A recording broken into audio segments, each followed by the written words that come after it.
Do you believe in the existence of extraterrestrials?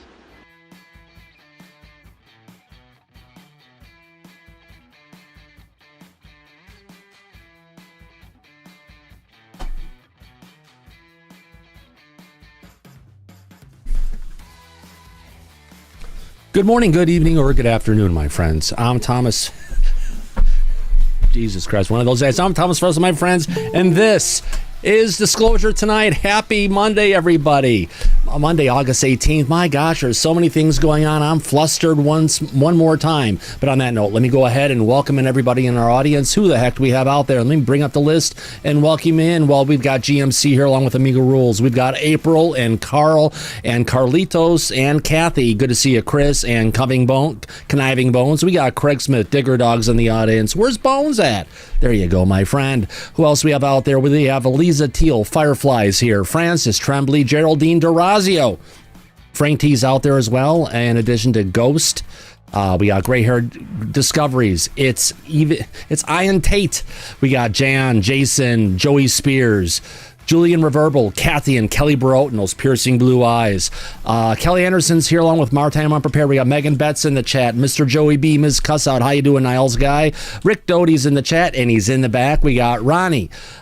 Scooter Sanders is here. How about that? We got Shinobi One Kenobi, Shrooby Doo, Single Track Mind. Stephen Forbes is in the chat. Steve Hines, welcome, my friend. We got a packed audience today.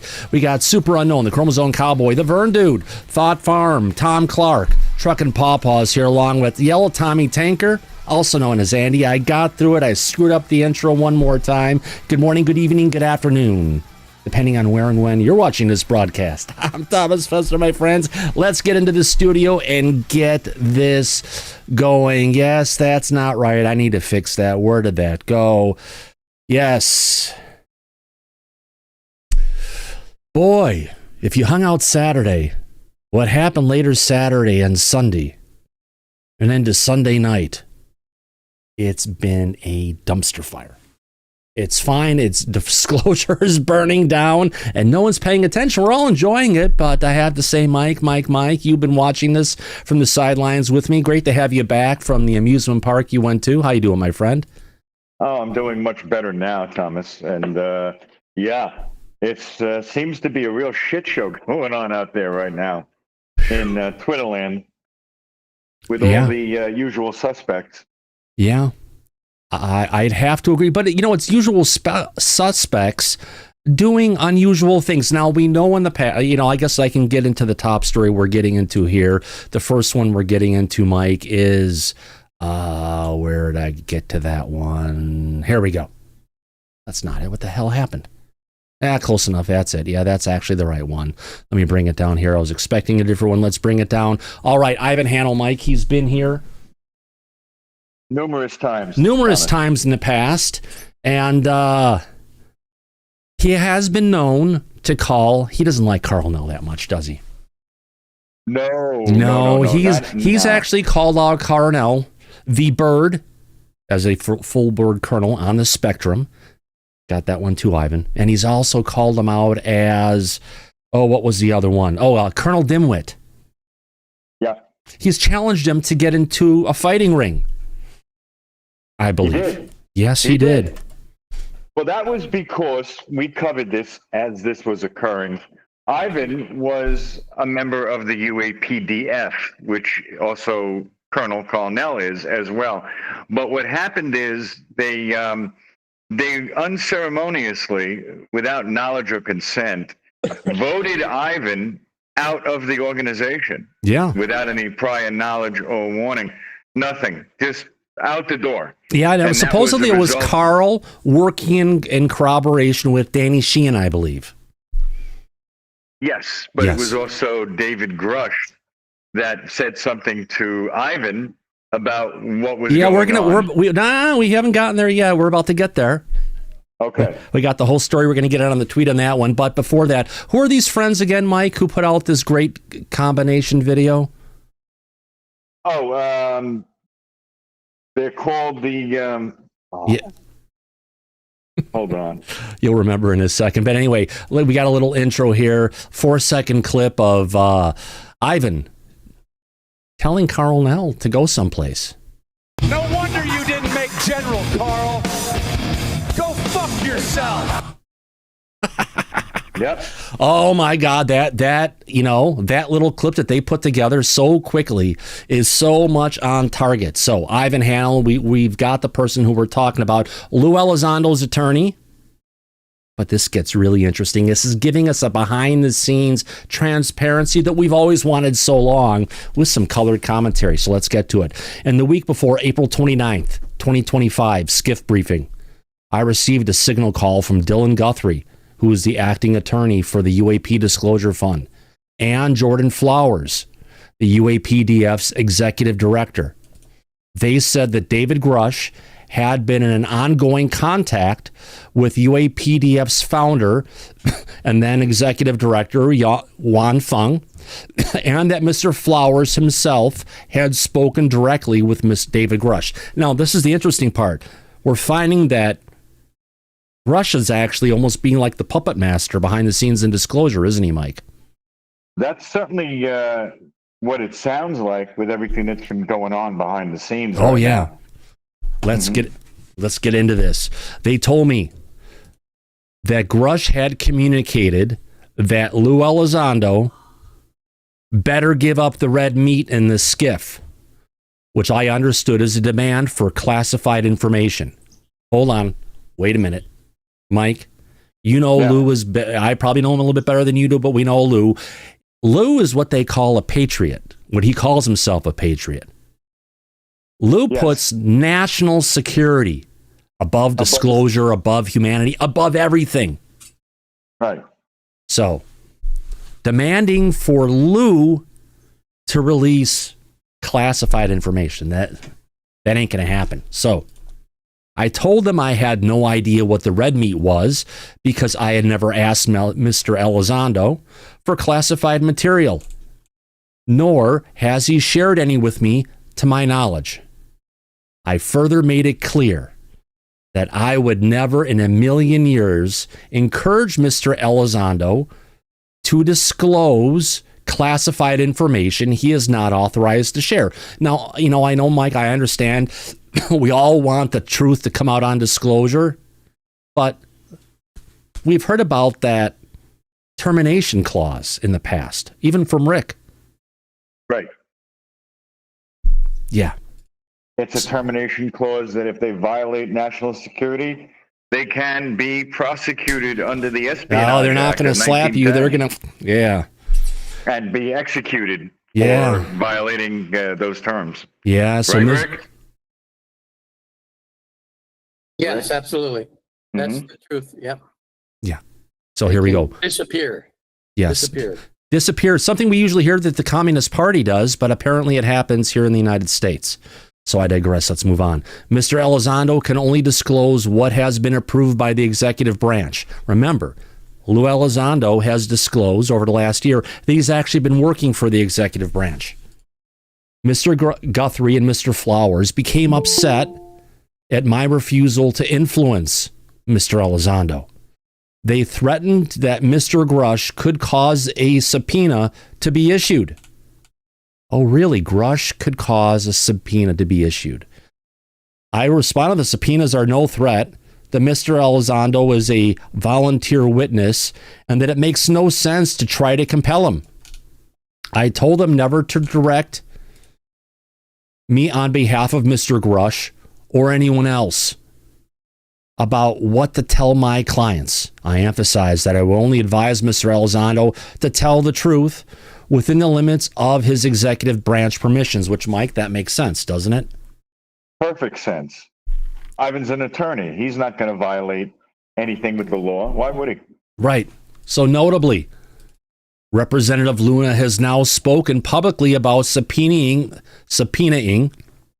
Elizondo, forcing this unfortunate circumstances. I have already discussed this disturbing matter. Oh, Jesus Christ, where did my finger go? All right. Okay. I've already discussed this disturbing matter with Mr. Burleson. I have every confidence that Mr. Burleson will act in accordance with his conscience. And of course, 18 USC 1622, 18 USC 1505, 1512, etc., etc. basically laws that say what he can or can't disclose. I also encourage the UAPDF board, including its new and respected members, to investigate with what Mr. Guthrie, Mr. Flowers, and Mr. Fung knew about these communications with Mr. Grush. As an officer of the state and federal courts of Arizona, Colorado, and California, I will not allow anyone to improperly or arbitrarily attempt to coerce testimony from any of my clients or violate the law. That's a lot of words to say, fuck you, Mike, but you know what? I think he delivers it really well. Oh, Ivan is very good and eloquent with making his points like he does in court. So, yeah, he knows how to put a presentation on. But, yeah, the simple answer to that is you're right. It's a big fuck you. Yeah.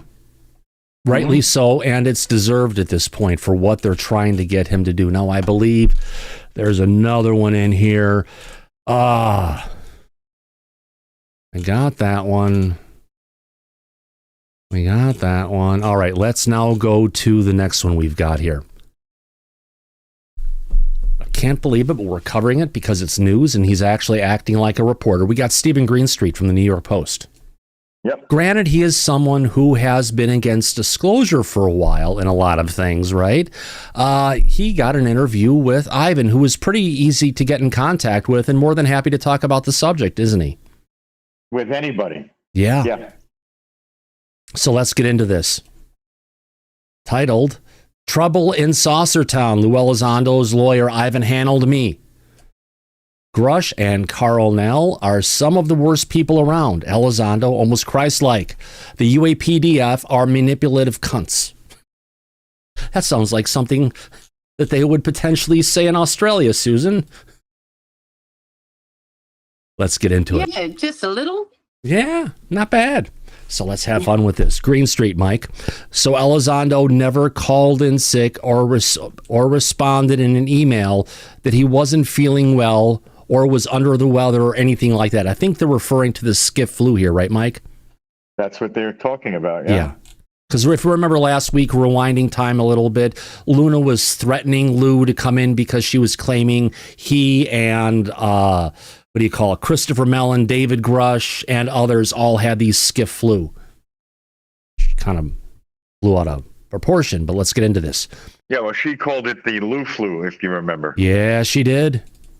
And she even called it out to people like Matt Laszlo and others. So, yeah, she's said it before, although she denied it. She can't be wrong, though. You know how she thinks.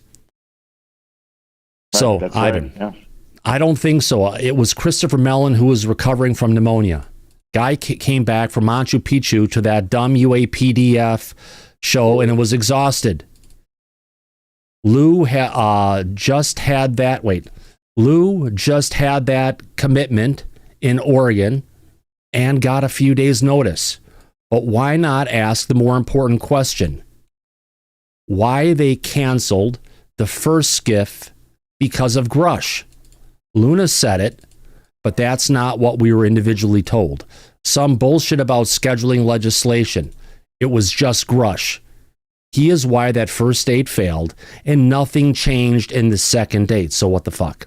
So this is where we're getting the tie back to Grush manipulating things going over in the UAPDF, and now we've got Grush manipulating things over in Congress. Interesting. Now, Lou went out of his way, not in particular, to do his own show and to tell out to introduce others in government who appear to be doing work and must have learned of some things. He tried to bring all of these people to help these three morons, and because Grush is a control freak, he probably tanked it. Fine, good. Then let him take his 40 witnesses and find the UFOs on his own. You know, I think that's what we've been waiting for, Mike. Grush talked about those 40 witnesses, Right. Some of them adversarial that they could bring forward.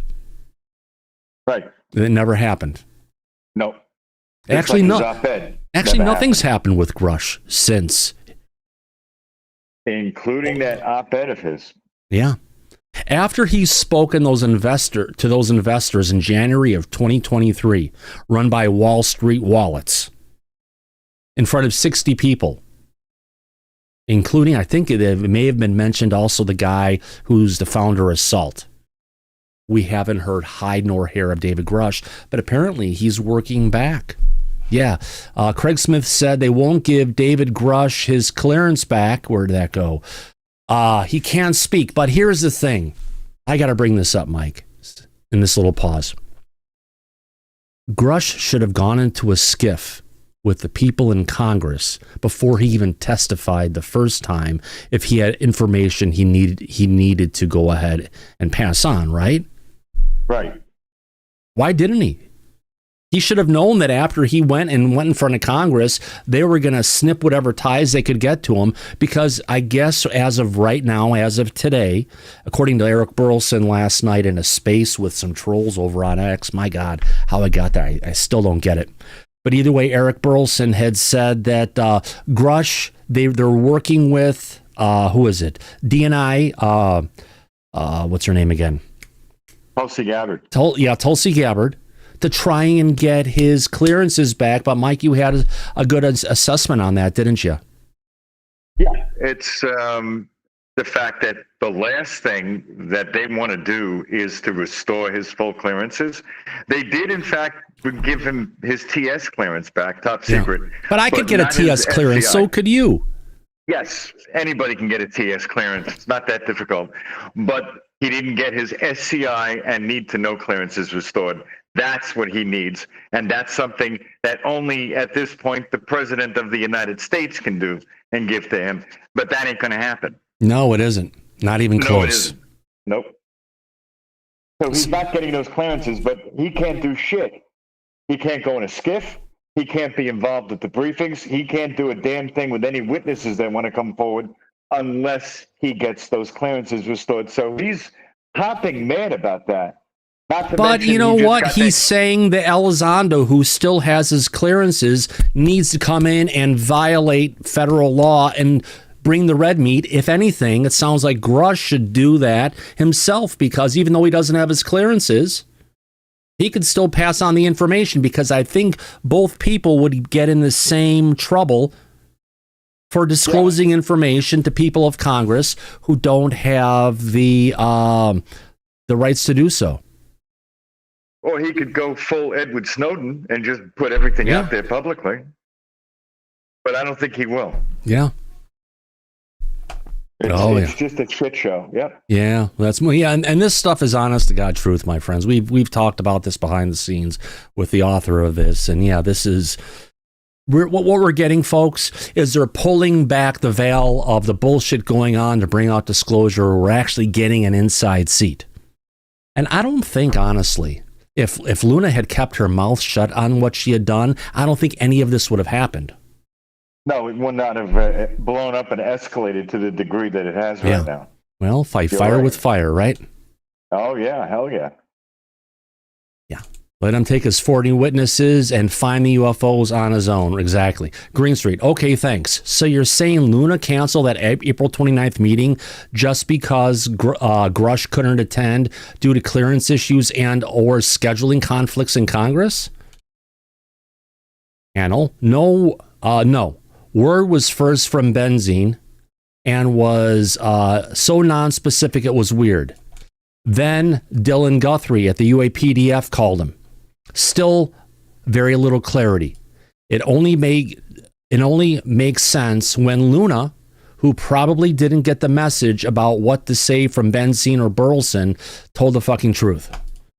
Grush didn't have his clearance. Whether Burleson wanted Grush to hold his hand in the skiff or oppositely, it was Grush, a complete control freak. Again, I haven't seen it, demanded to be there. They just fucking canceled everyone's plans because of stupidity. They knew Grush didn't have his clearance. He must have thrown a hissy fit for Burleson. Can't wipe himself without Grush dragging a UFO toy to keep him interested. I have no idea. Let me read that one more time. They knew Grush didn't have his clearance. He must have thrown a hissy fit for Burleson. Or Burleson can't wipe himself without Grush dragging a UFO toy to keep him interested. Okay, there we go. It sounds better the first time or the second time. No, it was good. Yeah. I have no idea. But this all points clearly at a control freak or complete incompetence. Dude, you up like this in front of a judge and it is hell to pay. Burleson is nice enough and probably means well. But who is the boss in the office? I'm not there to be nice anymore and cover for those sociopathic weirdos. Lou is actually a very nice person and is almost Christ-like in his tolerance for betrayal. Probably for even the stuff that Ivan's saying. He just wanted to help and let Congress do its job, but they're too dumb by half. Green Street. I mean that I have questions for Congress leaders on the UAP caucus. Okay. Ivan, ask this. Why did you cancel on April 29th, but set for mid-May when Grush still didn't have his security clearance? Was the real reason on April 29th got canceled due to David Grush demanding to be in the skiff? And here's the doozy. Did Grush talk to people at UAPDF, such as Jordan Flowers and Dylan Guthrie, to push Ivan Hanel into directing Lou Elizondo to reveal national security info in the skiff without any permission from a controlling authority? The UAPDF crew are disgusting except for Chris Mellon. They are manipulative cunts. Green Street, I asked for clarity. Ivan. Grush called or texted those idiots, and Dylan and Jordan then called me together. Don't think that ever happened before. To tell me they had communicated with Grush, and Grush was essentially saying he was going to, quote, get, end quote, at Lou in the skiff. And that fuckface Jordan Flowers then told me that if Lou didn't comply, he might get subpoenaed. Huh? I was like, first, you ever tell me to coerce my client over Grush's threats into doing anything he doesn't want to do, you will learn a hard lesson. And I berated both of those clowns. Dylan has never been in a courtroom. For threatening me with a subpoena for Lou, they are all so dumb that it's not even a threat. I deal with subpoenas all the time, and these morons can't get a subpoena to save their lives, except now that I've insulted Luna. Dude, I don't know if there are aliens or not, and frankly just don't even care. But Lou is a decent, if imperfect person, and these morons who play in the shadows are bad characters. And sadly, they have been guiding Disclosure for some fucking weird future where they get in on it early, like it was a .com era plus poltergeists. That's coming from Ivan. Green Street. Grush was going to get at Lou over what exactly? I mean, great questions coming from, I have to say, to get Ivan to speak on this stuff. Ivan goes on. Let's get to it. Who the hell knows? I mean, I don't know the Venn diagram of where they overlap in history and knowledge. I've just had too many experiences of Grush being a complete control freak. Sure, he told the truth about biologics and 40 witnesses, but that doesn't give him a hall pass to impose his morality on others. Again, coercing people to, quote, tell me where the aliens are or whatever is unethical unless that person is legally bound to do so. I really don't know what Lou knows or doesn't know because guess what? I would never ask him that. It would violate, I assume, other rules he may believe he must follow. In sum, Grush and Carl Nell are some of the worst people around, and people praise them and trash Lou when Lou has done what he can within his own moral ethics code.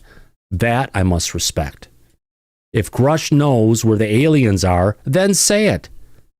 If not, shut the fuck up and go sell some condos in Colorado Springs. Remember, Mike, isn't Grush a real estate agent in Colorado Springs? Oh, yes, he is. That's how he pays the bills. That's his day job with everything. Because he's only working as a staffer in Congress for Burleson part-time. Yeah. But we have to say to the audience who doesn't get this, this is actually the truth of what's been going on behind the scenes, along with some colored commentary pointing some fingers back at who's been going at Lou. So really behind the scenes, Mike, where's that at? Right. Where is that at? Where's that fucking video at? Oh, yeah. Disclosure's fine, everybody. Everything is fine. No, it's not fine. It's a freaking dumpster fire. That's why we've got that title for today, because of what we found out about what's been. I mean, we've all held Grush up on a pedestal in a lot of different ways. We've known he was got on the spectrum, and he's a different kind of a guy, which could mean he's OCD or very controlling or whatever it is. I've had directors who have worked for me in the past when I had my own company who were similar to Grush in a lot of ways, and I get it, but this pulls back the curtains so we can understand what's going on. And by the way, the other person who sells real estate, Mike, that's Jeremy Corbell. Oh, that's true. Yeah, they have that in common. Yeah, of course. Right. And there's nothing wrong with selling real estate. Hey, my mom used to sell real estate back in the day when I was in high school to try and help ends meet. Right. No, there's nothing wrong with that profession. Yeah, except he's just using that as a poke back. Yes, exactly. Mr. Grush. That's what that was. Yeah. So if you live in Colorado Springs, you want to talk about UFOs, go look up David Grush. I'm not sure if he wears the gold jacket from Century 21, if that's a thing anymore, but you never know. Oh, I try to be nice to everyone, but these lunatics have gotten a hall pass from me for far too long, because Lou was always about turning the other cheek. Mike, we don't turn the other cheek, do we? No, never. If they go back to hit you a second time, you swing the sword and let that hand fall to the floor. That's right. Oh, yeah.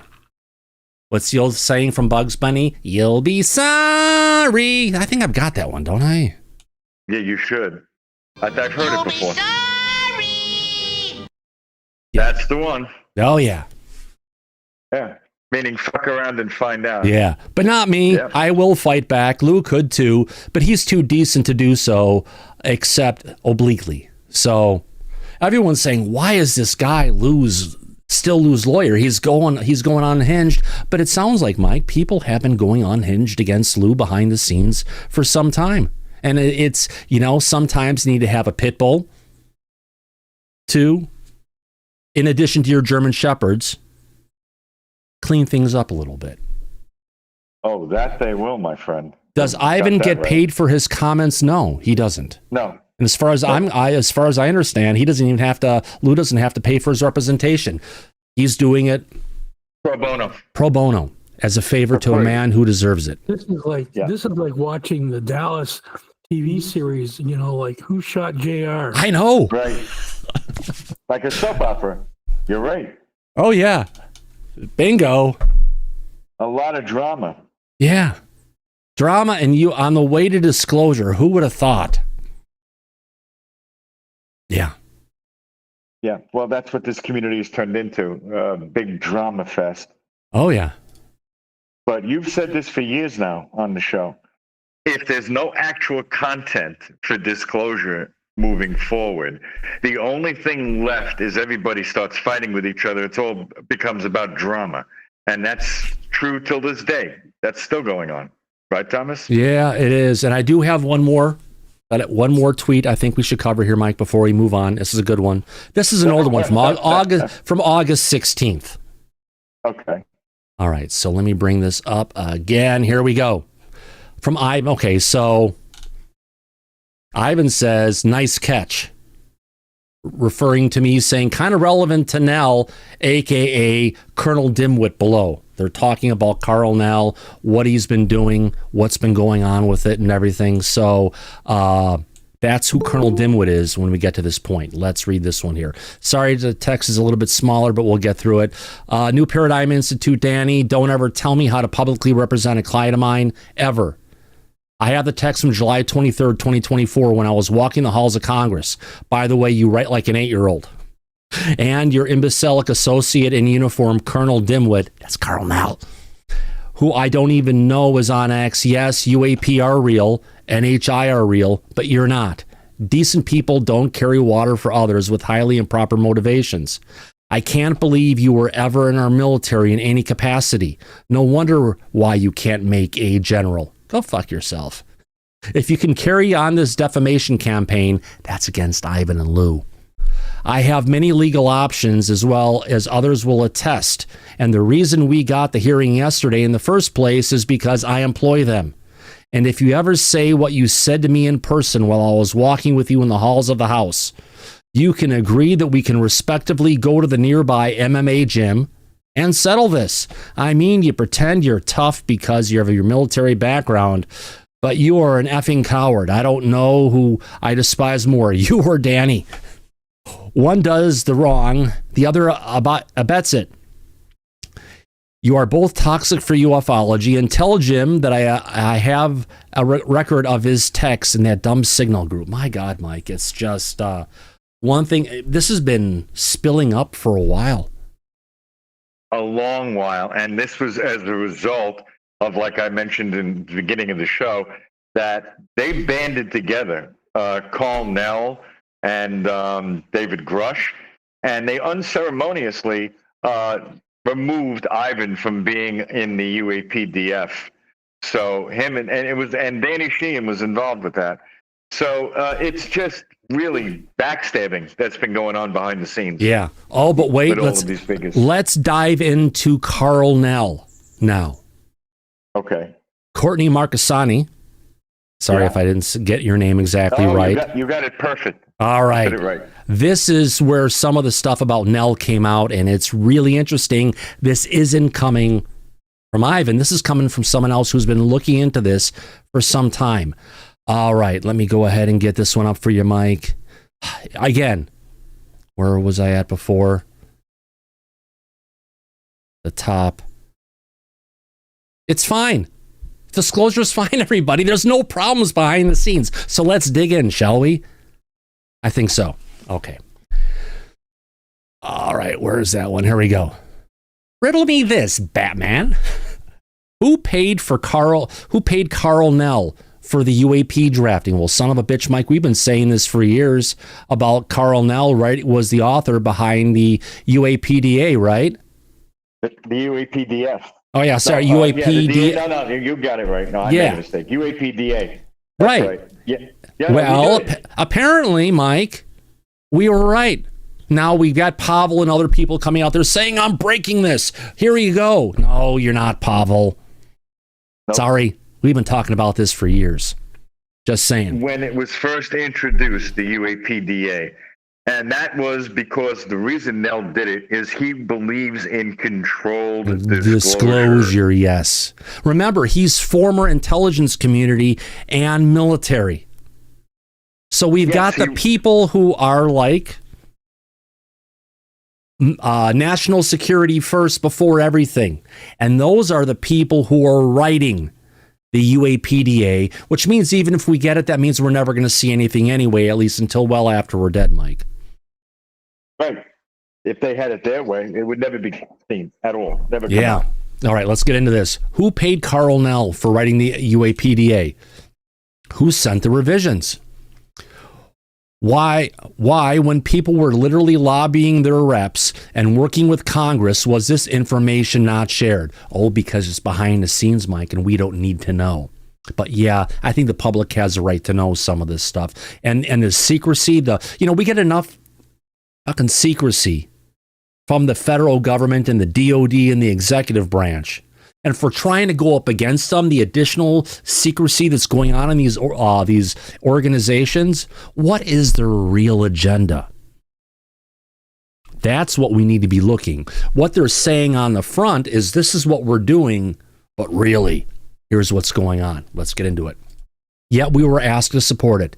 After Age of Disclosure, Jay Stratton pitched to a wide cross-section of viewership to get involved with the congressional efforts and contact their reps. Now, where did I see this with regards to Jay Stratton? Something where they said about maybe bringing Jay Stratton as a witness, but Grush dismissed it? That was somewhere in today. I'll find that.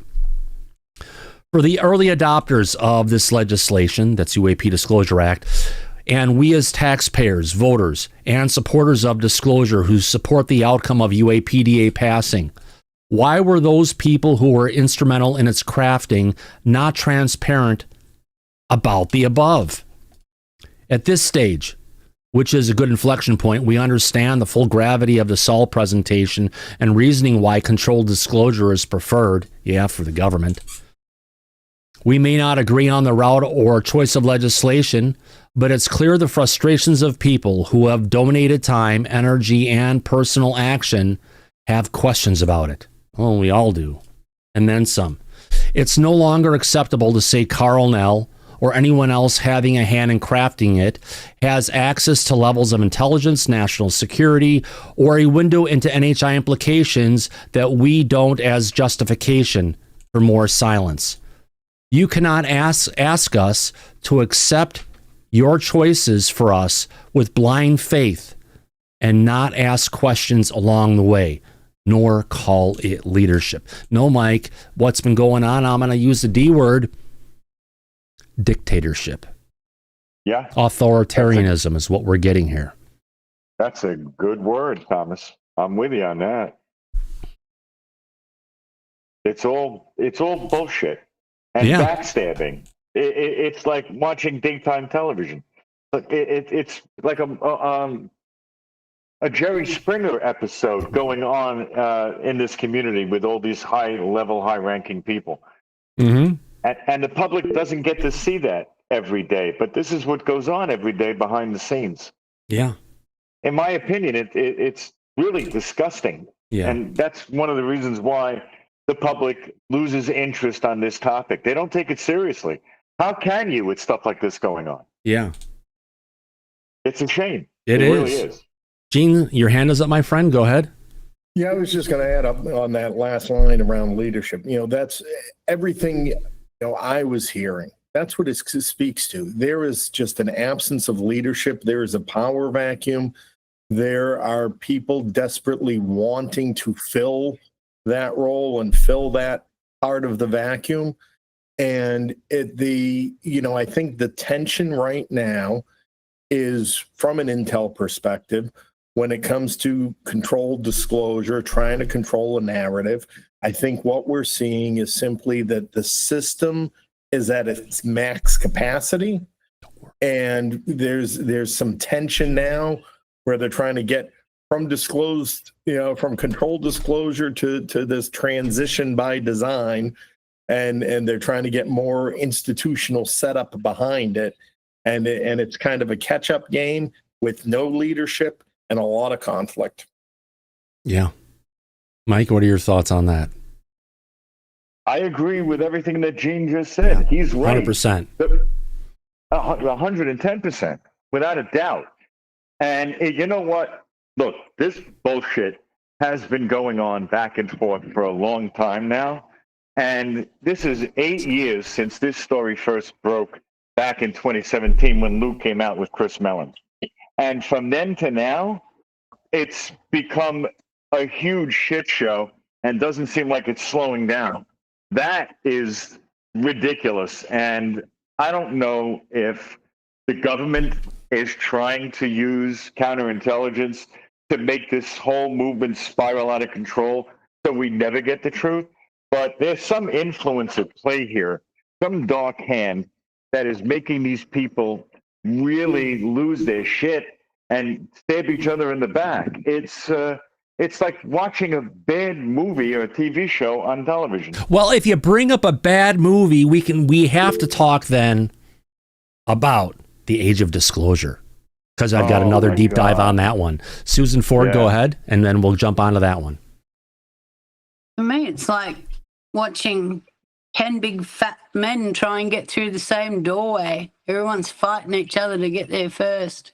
Hey, Instead of working 10 together, fat you know? men and women. We have to be equal yeah, here. All right.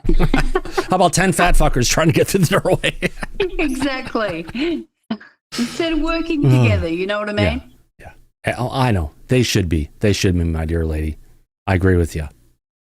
They should be working together except against each other, but it seems like everyone is trying to go about me, including other podcasters out there, versus taking this in a team manner, right, Mike?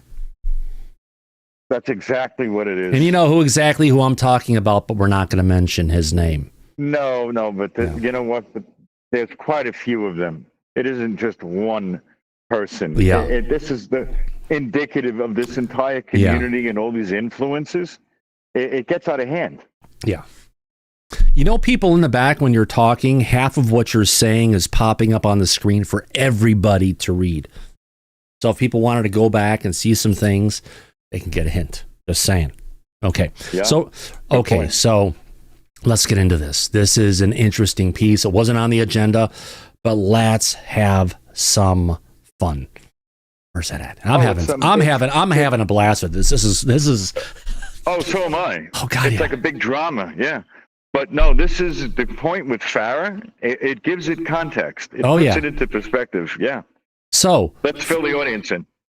From a record search, the case seems to be a breach of the California Talent Act. So, recently on May 16th, 2025, a judge approved a motion for a preliminary certification in a case that appears to address a serious concerns such as harassment and discrimination.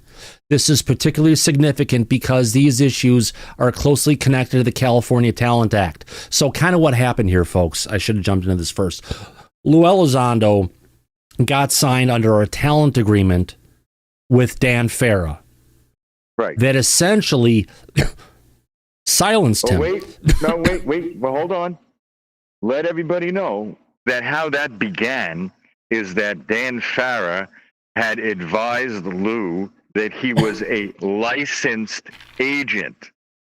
And well, Lou at least he said he was agent. He may or may not have said licensed, but either way, he's an agent. Yes.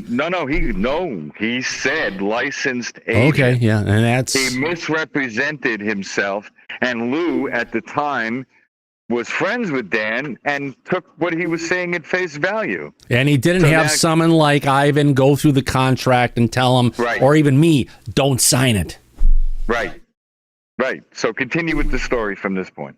Right. So he signed this agreement and it locked up Lou.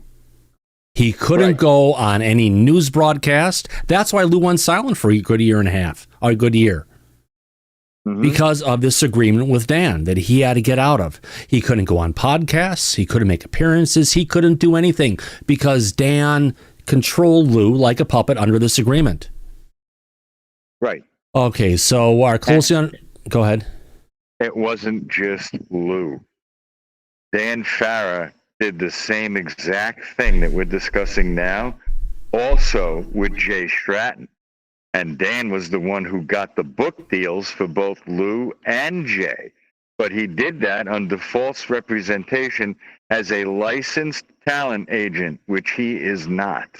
Yes. So this gets really interesting. So go ahead, continue. So these issues are closely connected to the California Talent Act, which is designed to safeguard the rights of talent within the entertainment industry. Dan Farah's role. Dan Farah is mentioned in connection with entertainment deal-making and legal issues, indicating his involvement in relevant legal matters within the industry. His name might surface in various contexts, reflecting his engagement with litigation tied to the rights and treatment of talent. So more lawsuits are coming against him. The California Talent Act overview. And now the California Talent Act serves as an essential function in protecting talent in the entertainment sector, focused on especially on the integrity of contractors and the rights of individuals against exploitation. With recent changes in California law regarding confidentiality of harassment and discrimination lawsuits, there may be ongoing litigation or negotiations that involve this act. Speaking with a lawyer in California, here is what she determined initially. The film does not have a distributor yet. That's significant.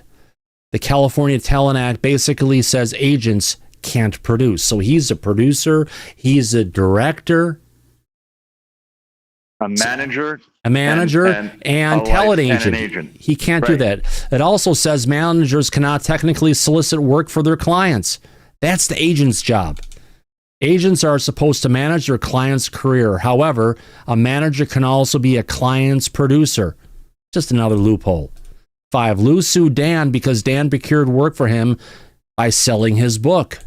6. Right. It looks like there was a lit agency involved, but that may have been a low-level agency, and Dan may have worked within them to get around the law. There's always people try to have sub-corporations or different things to get around the law. It's highly unusual for producers to sue one another before the film is sold and released, which is never a good sign. The other factor is that no one is picking up on is that Dan managed both Lewis, as in Lou, and Jay Stratton, and was likely involved in selling both books. That's a no-no. Managers can't act like agents. So in this particular situation, the Age of Disclosure that everyone said is such a great movie, irrespective that it cannot find a distributor and no one will touch it, indicating it's potentially a hot mess, it may never see the light of day. Right. This is all because of Dan Farah and the bullshit that he's been pulling behind the scenes. And a bunch of the people they had interviewed as core witnesses may end up in prison. Mm-hmm. Thanks to their involvement in what they were doing in the past and breaking laws and everything else for Obama and others. What a mess. It's fraud. It's fraudulent. Yeah. Right. Great concept. Great execution. But it may never see the light of day. Maybe they'll give it away. Who knows? Well, no, probably not. But you have to understand that Lou on that film has credits on the film as an executive producer, so he's entitled to some of the money that would be made from this. Dan could be trying to fuck Lou over and just bury the whole project. Yeah. So Lou never sees a dime of that money. Yeah. Well, at least he's got a bar and grill now. He does. To bring people in and to help and to give them some place to settle in and relax. It's a World War II themed cantina in Wyoming that Lou is now running. And he's moved on from this. He's not waiting around for Dan Farah. That's for damn sure. Oh, good for him. Good for Lou. Good for him. You know, a lot of people want to throw slight at the guy. He does try hard. He does try to bring disclosure out, and he's a very forgiving person for that matter. More forgiving than other people, other live streamers other streamers on YouTube out there who are much less forgiving than Lou. Yes, that's entirely true. Yeah. Okay, it's a hell of a story. Oh, it is. If we can, let's get to it. Freezer Man, your hand is up, my friend. Wasn't the main backer for that film Peter Thiel? And because he put up most of the money, could he not just say, because I paid for this film, I own it? No. That's too bad. Dan Farah has the rights. Farah is smart enough to know that he is going to be keeping the rights to that film, and he has complete and total control over it. You know, on a side note, I could tell you that Dan Farah was involved at one point with James Fox, and he pulled the same shit with Fox that he was pulling with Lou and everybody else. He took over the film, The Phenomenon, that James Fox put out there, and had complete control over it. Still does. So, he's a real scumbag. He really is. Total and complete asshole. You know who else called Dan Farah? Be careful, Mike. You got to be careful on claims, defamation. Well, Matt Ford publicly said the other day that Dan Farah is an asshole, professional asshole. So well, that sounds like it's from one asshole to another. I'm just reporting on the news of what's public so far on this. Oh, of course, my friend. Oh, Jesus Christ. What a freaking show so far. It's a freaking mess out there, isn't it, my friend? It really is. It's a shit show, like what's going on in Congress, and I'm sure we'll get to that next. But yeah. Oh, yeah. Thank you for reminding me where I'm going next. I was just about to bring that up. Yeah, we got a lot of stuff to get into. Gosh, the next part of the story, Eric Burleson popped up in a space hosted by two of the biggest disclosure trolls out there on X. And he was there hanging out with them. And I just... But then again, wait a minute. He's getting guidance from Grush. Oh, but why?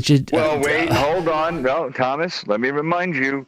We covered this on the show here and put up pictures of Representative Eric Burleson standing right next to DC Muscle Wolf.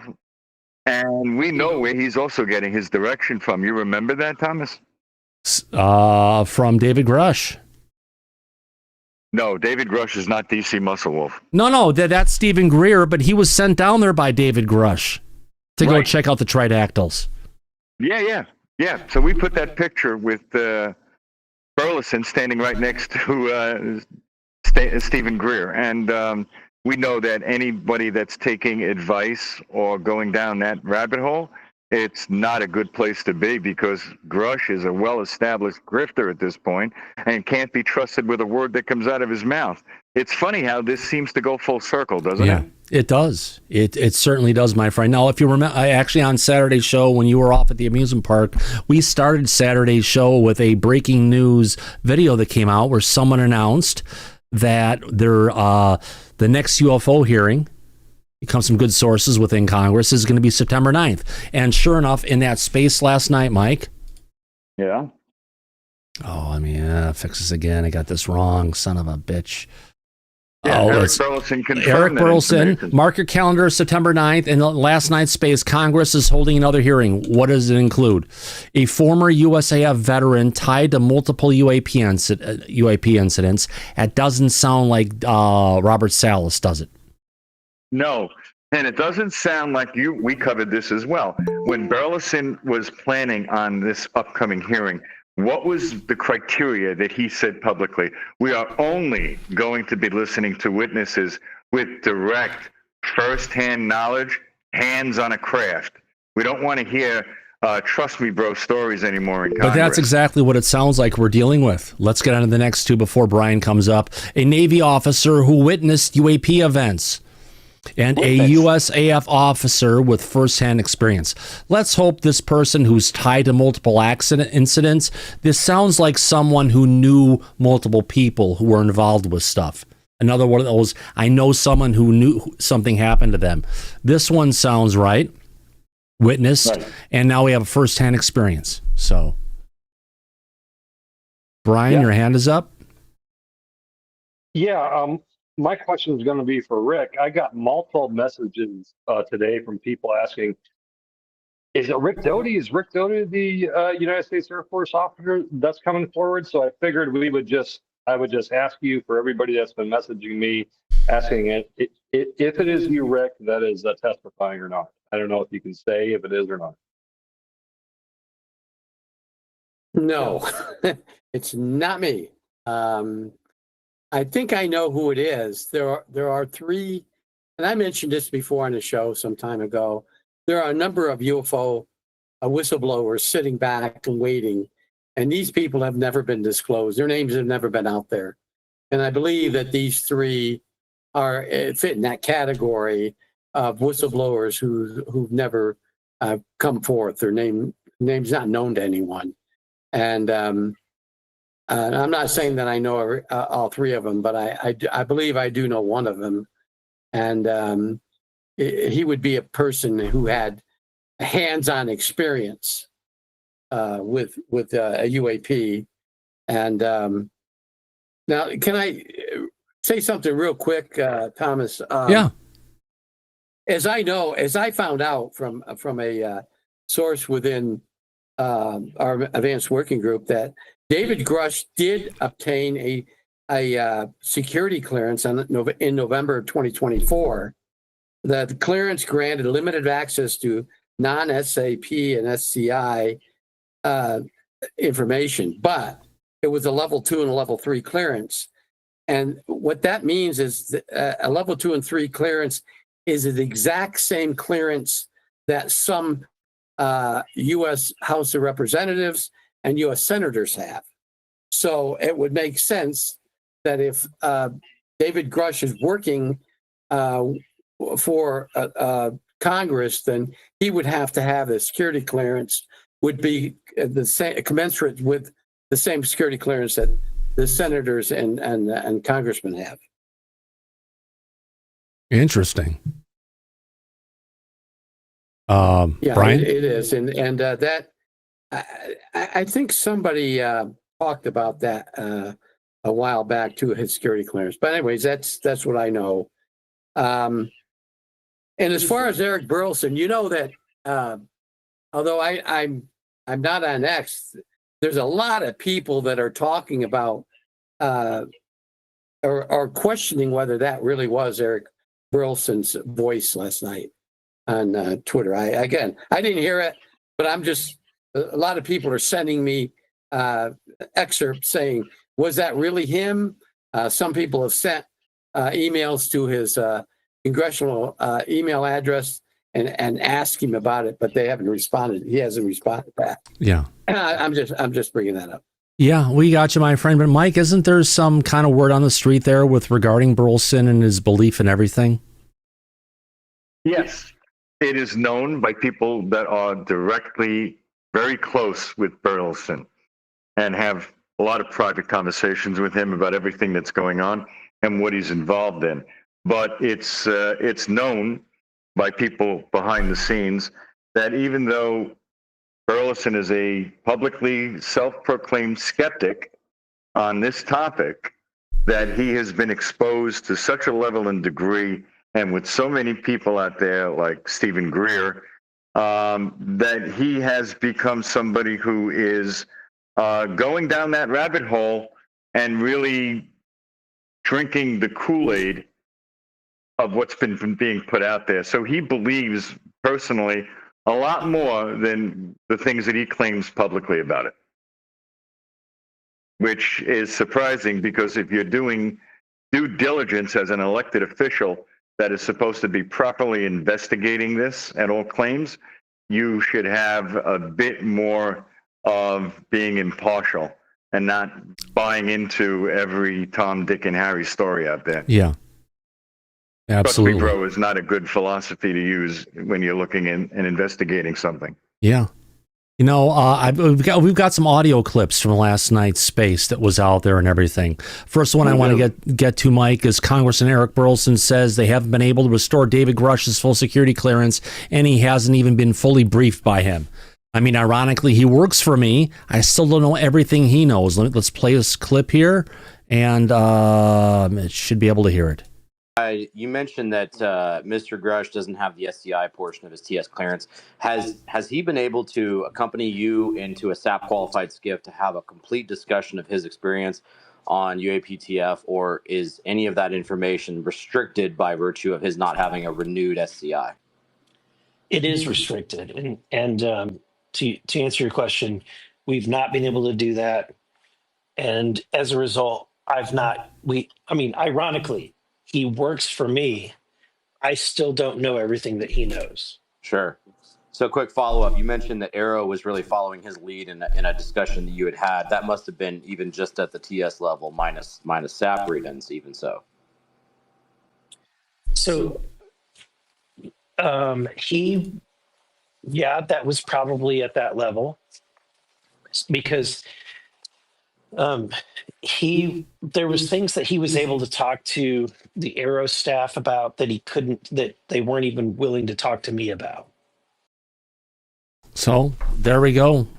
As we said, Mike, Grush still doesn't have his clearances. Not surprised here. No, because we've been covering this entire story from the beginning of how he lost his clearances and how he's been trying to get them back. Yep. We've been talking about how he should have been hired by Congress, if you remember. Oh, yeah. For a long time. Oh, yeah. And that was all delayed in many different ways, almost 6 months or whatever it was, but he finally got in. And our next clip, Congressman Eric Burleson describes the witnesses for the next UFO hearings and confirms September 9th. Right now, that is the date. So Eric Burleson. So to give you an idea on who we've got on, one individual is a former U.S. Air Force veteran. Let me stop talking about it and let me play the clip here for you guys to hear it. We've got about a minute 38 to listen to. To give you an idea who we've got, one individual is a former U.S. Air Force veteran who is going to speak to 5 UAP incidents during his time that he witnessed. Oh shit! Sorry about that. I thought I had that up there. And that he investigated. You've got another individual who is a Navy officer who witnessed UAP events firsthand, and then another U.S. Air Force officer who has witnessed firsthand events. So we've got, and I'm not going to give their names, but those are the individuals that we've been working on. We often have people trying to get, that have already come out publicly. Oh. And I think that a lot of people some people want those, but I think that what's better is if we bring forward some new perspectives and people that have not come forward until this moment, some fresh witnesses. So that's kind of what we're working on. Got it. And then the date, is that official or not? September 9th? Right now, that is the date, September 9th. Awesome. So if September 9th is the date, we'll be checking the calendar on September 2nd, because you have to go ahead and request your hearing 1 week, which is 7 days in advance, according to the rules of the Oversight Committee in the House of Representatives. Correct. So we'll see if they actually schedule it or not moving forward. Yeah. Exactly. Now, the next one. Eric Burleson talks more. I think that the intelligence community wants disclosure to happen. They just don't want it to do it in a way that nobody goes to jail. Mike, it sounds like, this is crazy, they want to go ahead and have full amnesty for people, and they don't want to bring out the truth unless they're going to get amnesty for what's been going on. But before we get to that, Syrup has your hands up from the prior thing we're just playing. Go ahead, Syrup.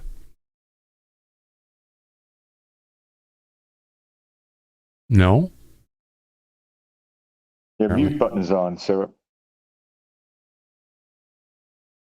Well, let's just continue. Can you hear me? We got you now. Yeah. Okay, sorry about that.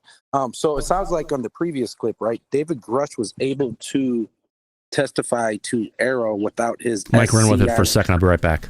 Yeah. Without his SCI clearance, but because of the way, I guess, the laws are written, he can do that with Arrow, but he couldn't do that with other members of Congress present. Is that it?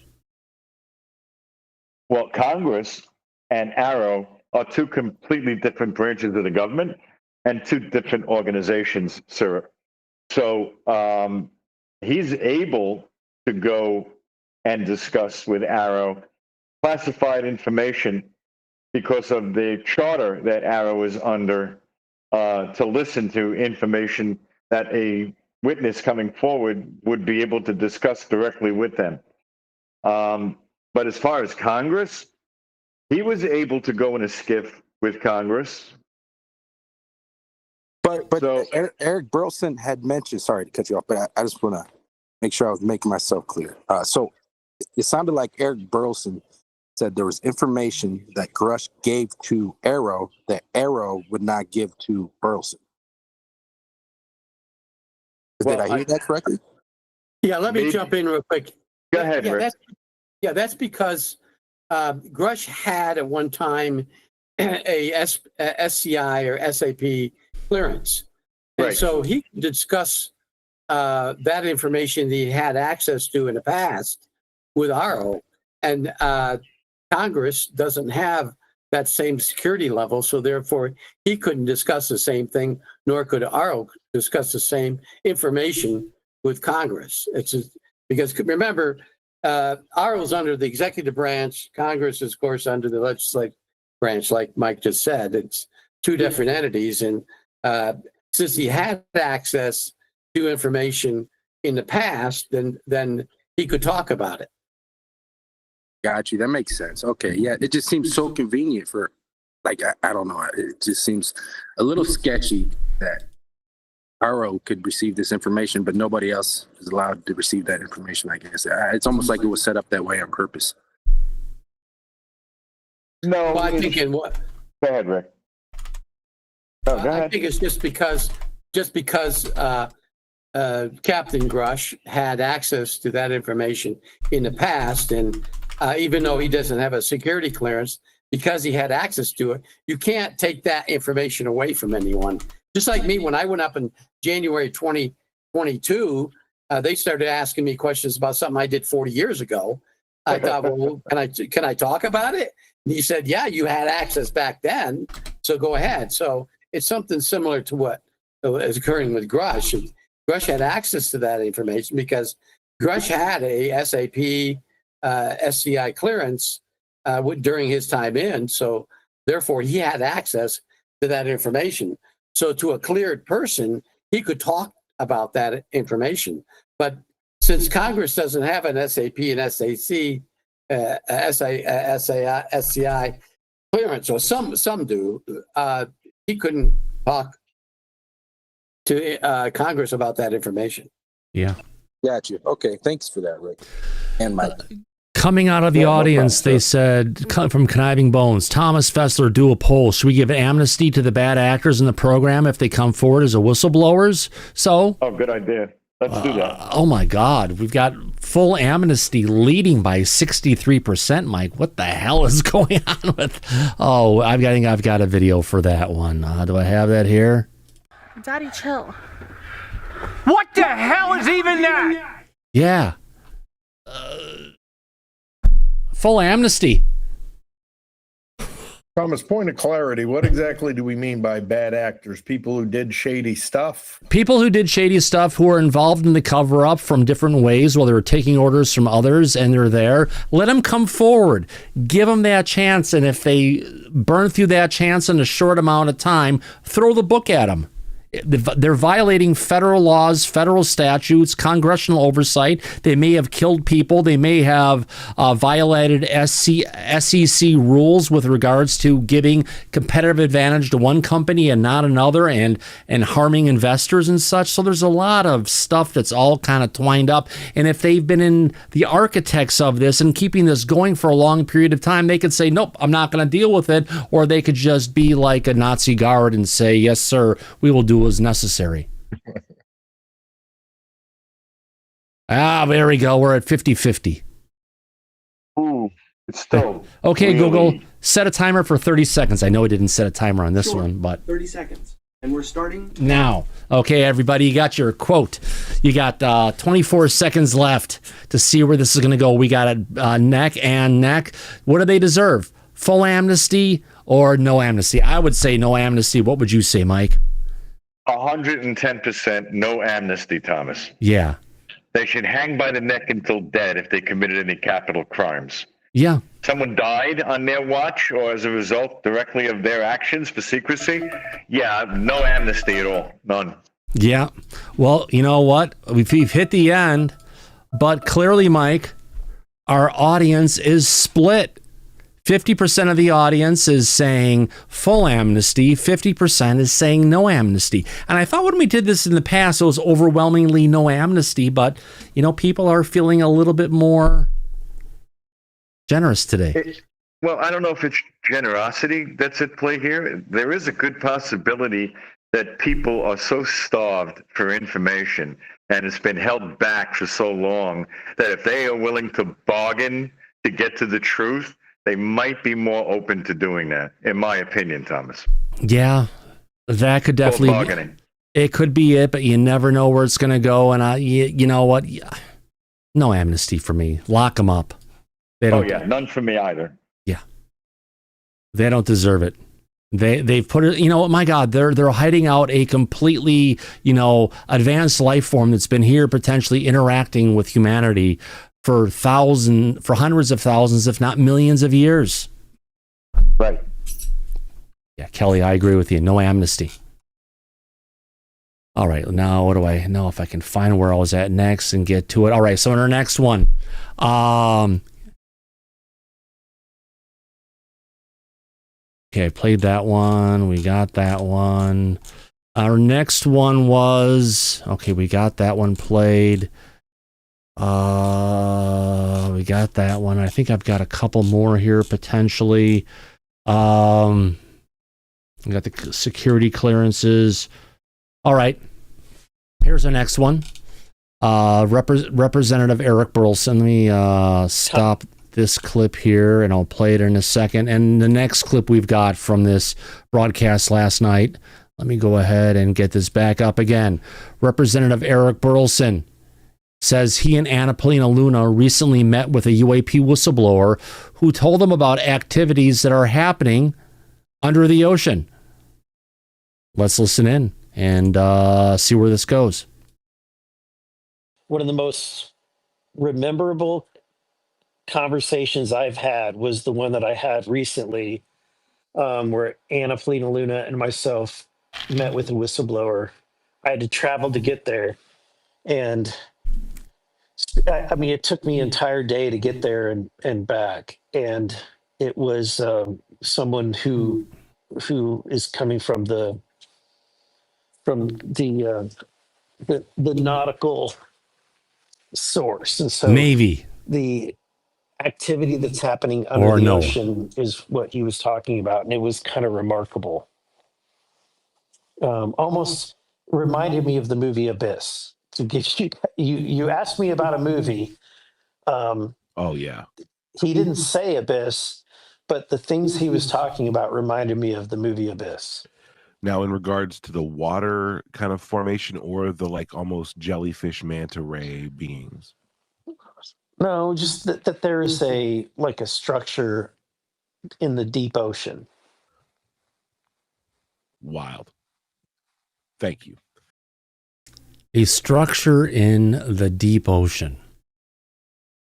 Undersea bases. That's right, Shinobi Kenobi. Interesting, Mike. You know, yeah. I mean, you wonder why the Navy has had the most interactions with the non-human intelligence. It's because they're over the water. They're attracted to the nuclear subs, the nuclear aircraft carriers that they have. And they're seeing them coming out of the water, going back into the water. It's been going on for decades, my friend. Yeah, and is continuing to go on. This is far from over with, Thomas. Oh, I know. Never ending. It doesn't, and oh God, where is this all going to go next? It's been a freaking mess. Let me check my notes here. I got sent across from the other mic. Make sure if I've covered everything. We got the September 9th. We've got that one. We got that one. I don't need to show that one. Yeah, interesting conversations coming out of Representative Burleson. Let me see what else I can pull up out of my things that have been going on. Yeah, we thought August was going to be slow, Mike, that there wasn't going to be a lot of things going on, but it's apparently that's not the case. Oh. No, it seems like the 4th of July is occurring in August now with all the fireworks going on. Oh, you better believe it, my friend. Now, our next one, Representative Eric Burleson, I got one more clip from this, says he is trying to get an investigation into the mysterious death of an individual David Grush has provided him. Let's play this next audio clip coming from Representative Burleson talking about, you know, Mike, I guess it's that termination clause we've all heard of. Right. That's what it sounds like. Here we go. Material, or whether it's actually real. Of any U.S. servicemen who have been killed in the line of action as a purported result of interaction with UAP, and are those events being investigated to your knowledge?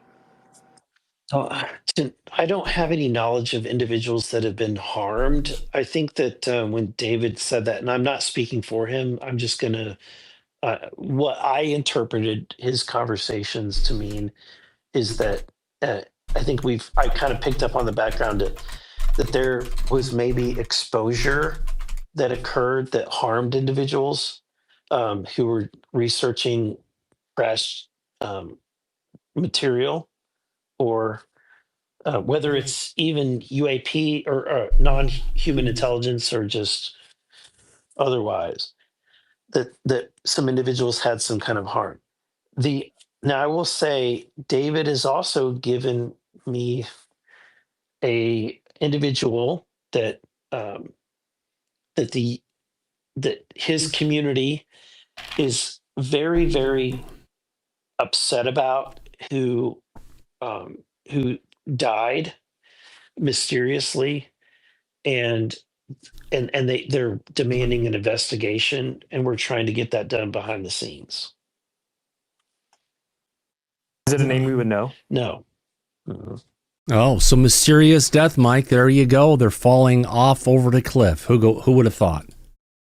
Well, we've known this for a long time now, many years, about this. So nothing new, Thomas. No, it's not, is it? It is not. All right, let me get back into the studio here and let's get into it. All right, so what else do we've got to cover up here? Well, in other news, I got a couple pickup stories before we talk more about David Grush, if you want to get in that one today, but we'll figure it out. So you remember Kevin Knuth, right? He was the physicist who was involved with the A Terror in the Sky, if you want to call the investigation that was going down off of Catalina Island of UAP and stuff, and that's where they saw like a terror in the sky and all these objects that were coming out of it.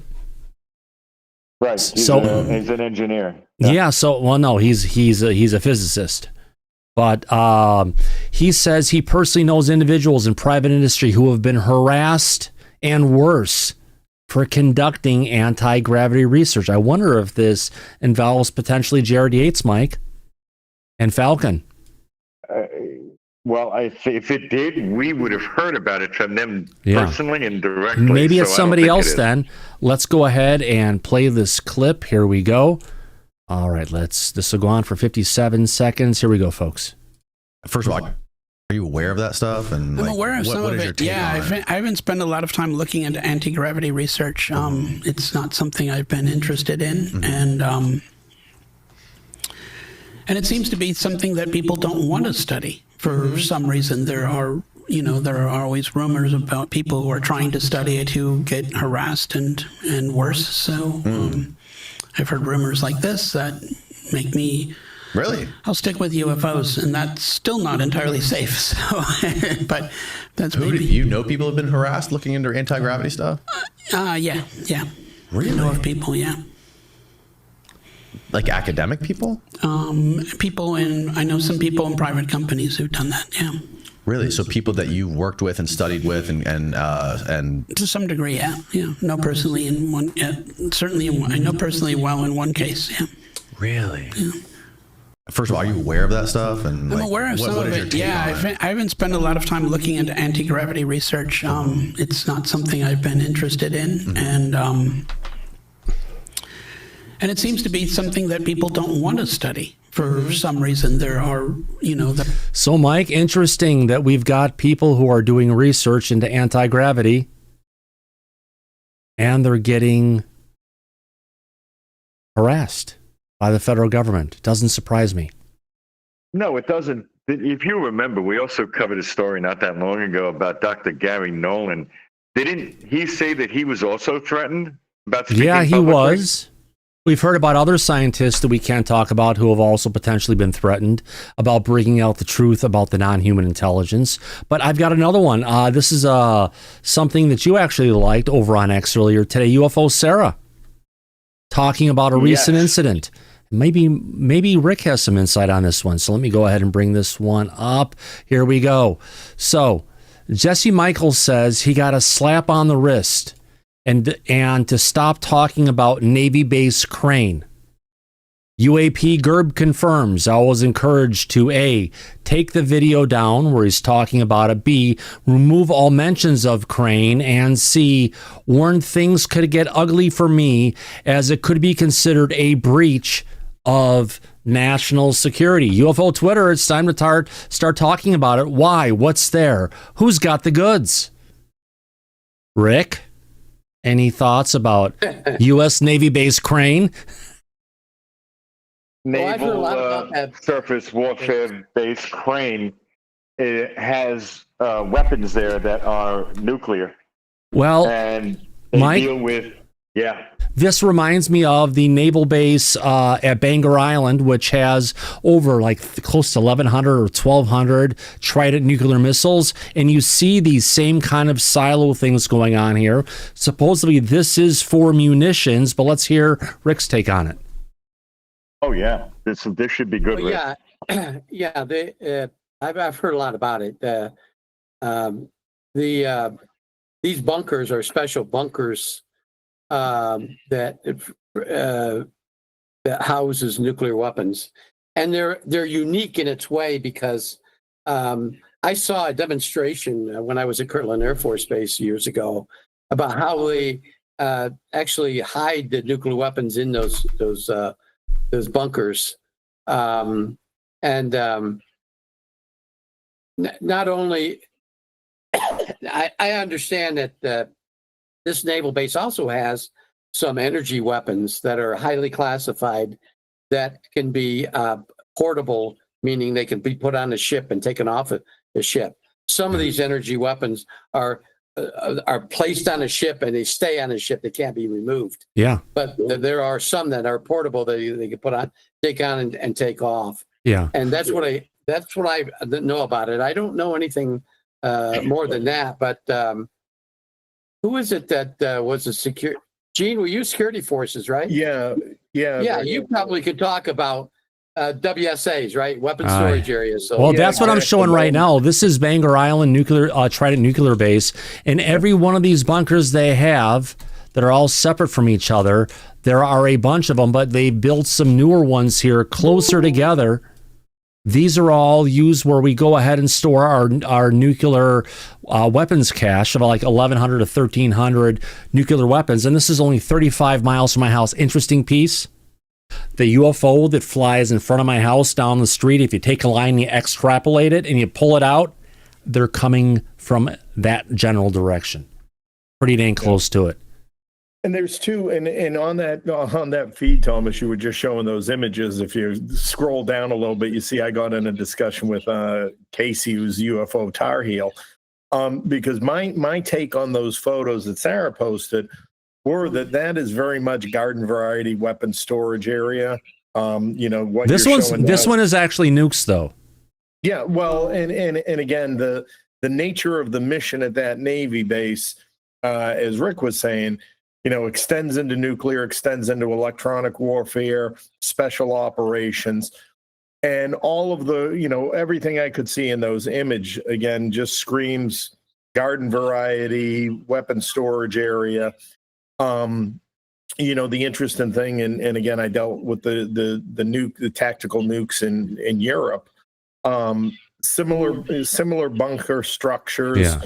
What you're showing there is sort of a unique layout. This one's interesting because it looks like it's a larger area where they're every so often going on for each particular one. Yeah. But then if we go ahead, flip the camera around. Because the aircraft the fighters can pull right into those facilities and arm up. Right. But these are all nukes for our submarines.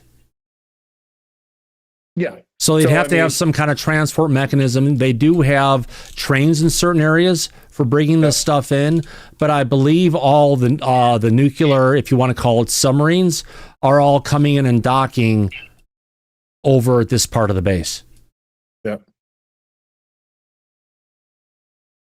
It's kind of like one of those things. What's in your neighborhood that could attract the non-human intelligence, and then just figure out where you're going to go look? Yeah, it's a pretty impressive, again, just more buildings and everything. It's great that Google can go ahead and give you this kind of information in freaking 3D. No, absolutely.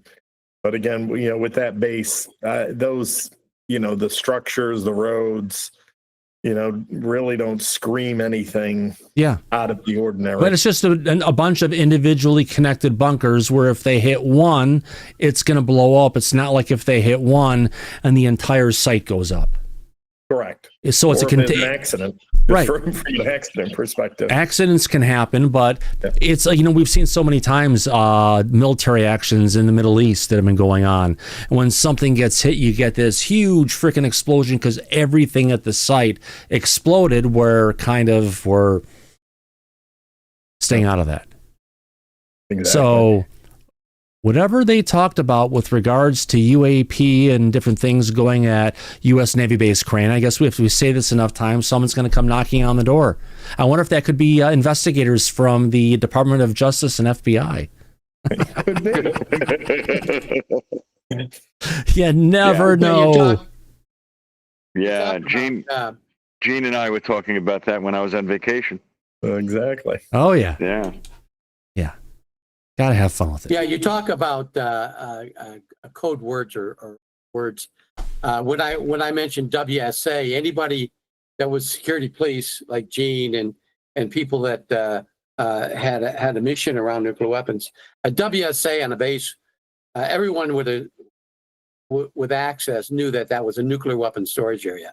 And the Air Force didn't call it a nuclear weapon storage area; they call it a WSA. And you had to have a special badge. I believe it's called an exchange badge, Gene, correct me if I'm wrong, to get in. And then, so any security policeman that guarded these sites knew the insides and the outsides of that. And also, I wanted to say that you're talking about a nuclear incident. In November 1963, at Atomic Energy Commission storage igloo at Medina Base in Texas, an actual explosion occurred inside one of a bunker. It was like a 1/10 of a kiloton nuclear device that detonated underground. It was inside these bunkers. It blew open the bunker, but there were a few injuries. But so those incidents can happen. I'm sure nowadays nuclear weapons have more safeties than they did back in '63. But these accidents can still happen. Yeah, accidents happen. Right. And Rick, what you talked about, the badging system, everything is based on redundancies. So even at one point, I controlled the security response forces. I had somebody next to me who controlled the vault alarms for each of the bunkers. Each of us had a redundant person in another facility. So we were watching one another. Those two people were watching us remotely. Rick knows. He was at Kirtland Air Force Base. I of course I didn't ever guard him or anything like that, but we certainly had a mission to protect him as an OSI agent, and we knew peripherally how everything operated, but the real experts were the security policemen that worked the entry control points, or what they call the keys and codes, the ones that had the keys, and it was a two-man concept, or like he just said, redundancy, that you had to have others that knew exactly what you had, each watching the other, and one had the keys and one had the codes. I think that's how it worked. Yeah, basically, the old KL-43 decryptor. Remember those, Rick? Yeah. Yep, I sure do. Let's get to this next one here while we still can. And this next piece, this is coming from Merrick von Rennenkamp over on X. He's got this is a declassified document that was put out that talked about some things they saw back in 2023. So let me go ahead and just bring this one up. This one's pretty cool. Let's get to it. So this is starting on receive the following text from my employees at Avon Park Air Force Range on September 23rd, actually September 15th of 2023 at 9:38 in the morning Eastern Standard Time. Quote, I saw a UAP on base this morning when we were going out into the field. 3 witnesses in 2 different trucks, and it disappeared right in front of our eyes. Next one. There was a bright reflection in the sky that caught my attention. We both pointed and said, what is that? It was metallic, and the sun was reflecting brightly on its left side. It was cylinder shaped, like a cigar. Then it disappeared in front of our eyes. No trail, just gone. And we stopped and looked because we couldn't believe it just disappeared. The car behind us, one of the men saw it too and did the same thing. It disappeared before the driver saw it. At the next stop, I asked them if they saw it, and they said yes and described the exact same thing we saw. End of text. Let's go on to additional information here. Small UAV drones that are scheduled to operate today. Members that saw the UAP were the drone operators with the drone secured in the vehicles. My estimated coordinates for the event were based on the description, and they give the lat long of where they saw these. That's something I can search for.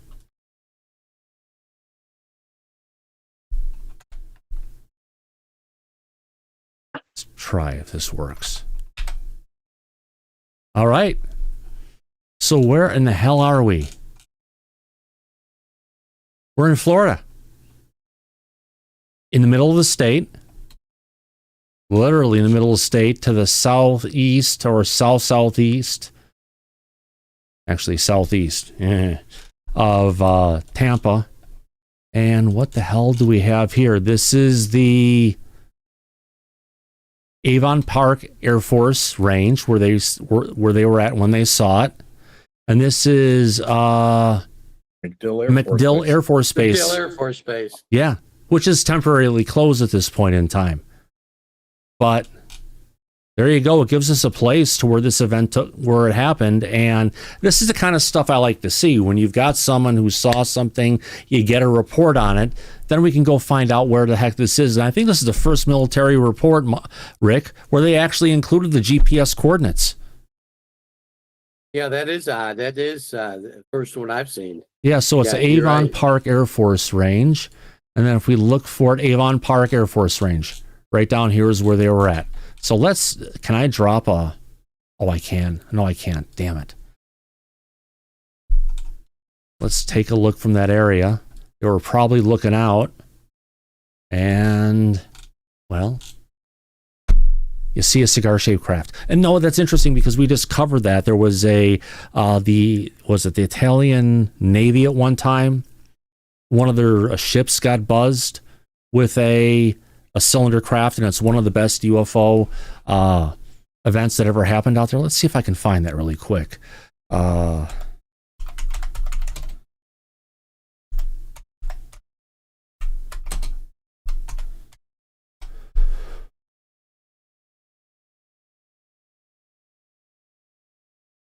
There we go. I got it. Didn't take long. There we go. So it was a image of a UFO captured over Italy. I believe it was from people in the Navy at that point who captured it. But this is exactly what they're talking about, folks. So cylinders have been there as a consistent shape. Granted, we got saucers and orbs and everything. Cylinders cannot be thrown out because Mike, we played that one story also from It's Redacted on Saturday as well. That got into the whole cylinder sightings that happened with over downtown Manhattan in 1950.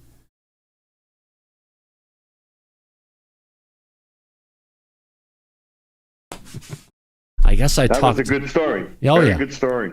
Yeah. Yeah, absolutely. So I'm just trying to tie stuff together. If they're talking about something and we can get it up and visualize what it is, well, that's what they potentially saw. And this is the exact same kind of a craft that Ted Rogue encountered multiple times in his abductions that he went through. And it was not a pretty thing that he went through. It's kind of opened my eyes to the fallacies of Dr. Greer and everyone's, it's all love, light, and unicorns and glitter. It's not. There's horrible things they do to us. But then again, who am I to talk? Look what humans do to each other and to everything else on this planet. We say it's a God-given right. My ass. So maybe we're reaping what we sow. Could be. Yeah. Which is not a good thing. Oh, never. No. This need to be. your DMs on X. I just sent you something. All right. And that's where you were at. That's where I was at. Yep. It's like, why am I talking to myself here? So I guess we're talking about the Air Force Range and stuff. So Avon Park, that's the one we were just at. We were just talking about the other place. Yeah. Jesus Christ. So check my stuff. 1 second. Let's get the screen back to interview guest. Let me get across to X and get to the messages, and from Mike.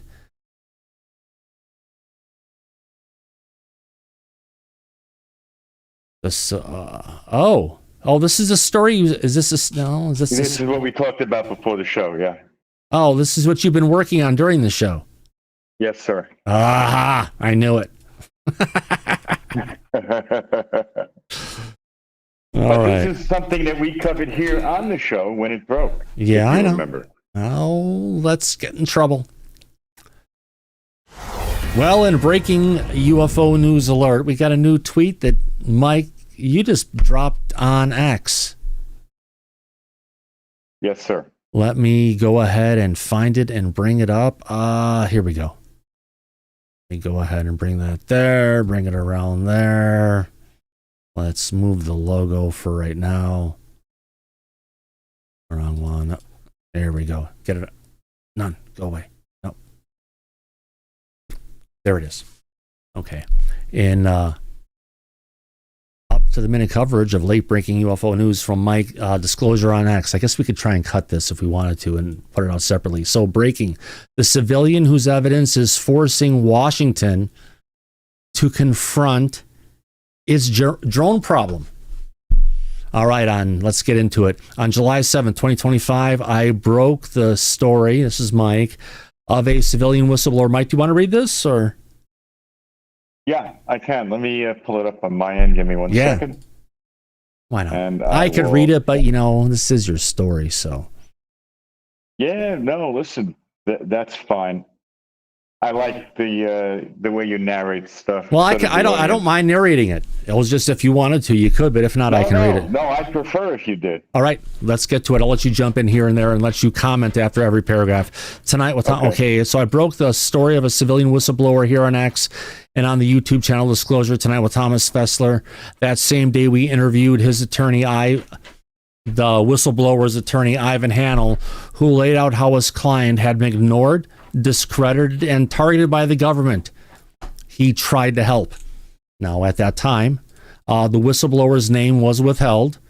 Now we know it's public, which his name is Michael, or another Mike for that matter. And he's from Wichita, Kansas. Wow. Michael's story, backed by a video, photographs, and physical material, may represent one of the most significant civilian encounters with advanced aerospace technology in modern history. What are we talking about? It kind of sounds like, honestly, something was somewhere it should not have been, and someone found it before the people who created it found it. And the government's response to him tells us as much about secrecy and control as it does about the technology itself. Now, Michael is not a contractor. No, he has never worked for the Department of Defense, the intelligence community, or any classified program. He's a civilian with aeronautical experience who happened to be in the wrong, let's call it the right place at the right time. Important things. Right, Freezer Man? Yeah. Yes, Thomas. Yes. Sorry. The right place at the right time. Yes, sir. 2 decades ago, inside joke. 2 days ago, he saw 2 decades ago, he saw something extraordinary, a triangle-shaped craft hovering just 50 feet above him. It emitted a low hissing sound, moved unlike any aircraft, and then in an instant of luck, a panel fell off the aircraft. Mike recovered that panel. He also videotaped the encounter and took photographs of the craft itself. For the past 22 years, he's studied that recovered material, seeking to understand its stealth properties and to figure out what kind of propulsion or cloaking system it used. Now, aside from this, does Michael have a background in this, Mike? Yeah, he has aeronautical experience. Yeah. So Aerospace he's kind of familiar guy. with what he's looking at. Yeah. Aerospace engineering. Perfect. Now, Michael didn't hoard the evidence, nope, or try to profit from it. He followed the rules. Well, he wants to, kind of, but we'll get to that. He testified before the Senate Select Committee on Intelligence inside a skiff as a civilian without clearance or NDAs. He later testified again in an RO skiff, presenting the photos and videos of the craft directly to officials tasked with investigating UAP. But despite this, Michael hit a wall. He now wants to continue his research as a contractor, but he's locked out because he lacks the security clearances that would allow him to be hired. So he doesn't want to profit from this. He wants to get paid to do additional research or work on the team who actually created this thing. Because he believed that he discovered vulnerabilities of this technology, and he thought that he would be able, because, he's been working on this for 22 years. He thought he would be able to help the government in fixing some of those problems because he's also a patriot at heart. Right. Oh, yeah. But that's 20 years ago. They've probably figured out that problem and a whole bunch of other ones. So he's got a lot of intent. He says, I figured it out. Give me the job. Now, in other words, the system created a paradox. He has the evidence, but not the credentials to investigate it further. Yeah. Correct. Now, if this material was related to any radiological decay or part of a system that incorporated any kind of radiological decay, like as if it was a UFO, today the Department of Energy has a right to come and knock on your door and take everything and all of it away without you even getting to say a word. That's the law today. Now, they talk about this as part of the UAPDA coming on. The freaking government already has the ability to do it. They just don't have control over that language with regards to the biologics. Correct. So the DOE would come in and exercise eminent domain under national security. Bingo, and take it away. There's a law there for that right now, for anything regarding to a UFO. Any kind of material of the UFO that broke off in part, if it's in part from a craft that has this, it does this kind of stuff, that does have a decay or generation to it. I mean, come on, the UFO that they talked about with Grush, what did they say? That it supplied over it consumed over a terawatt of energy. Right. Thomas, if I can quick. Yeah.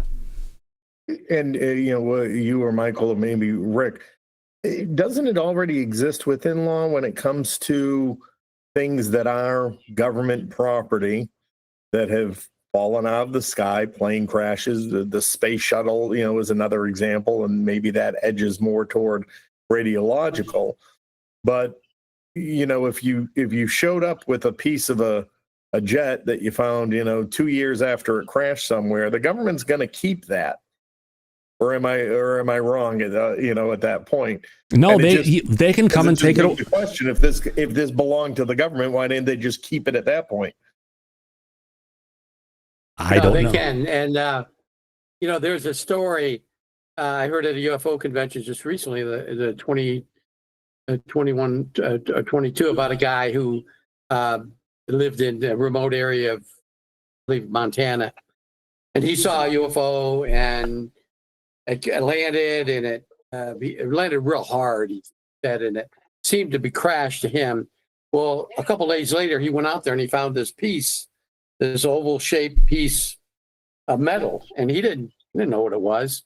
He picked it up and he took it into a house, or he took it into a shop, because he was a rancher and he had a shop where he would repair his tools, his equipment, and he left it in there. And when he came out later that evening, he noticed that the shop was glowing, that this piece was glowing.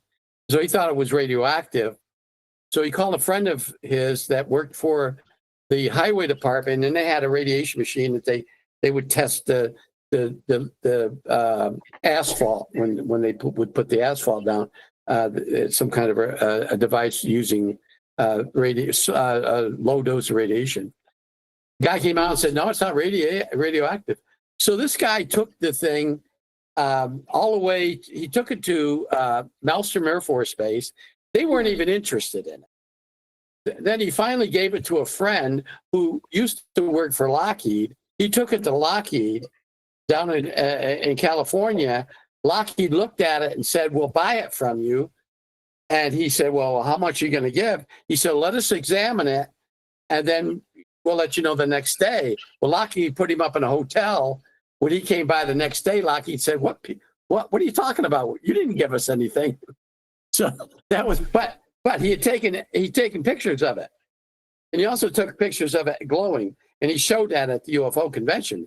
But he said, that's just an example of, and later on, I guess they told him, oh, well, that's government property. It fell off a United States aircraft, Air Force aircraft, and you can't have it.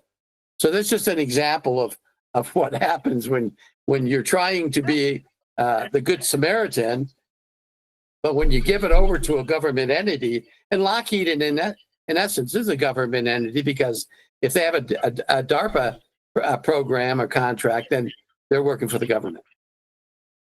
Yeah, sounds like it. Absolutely.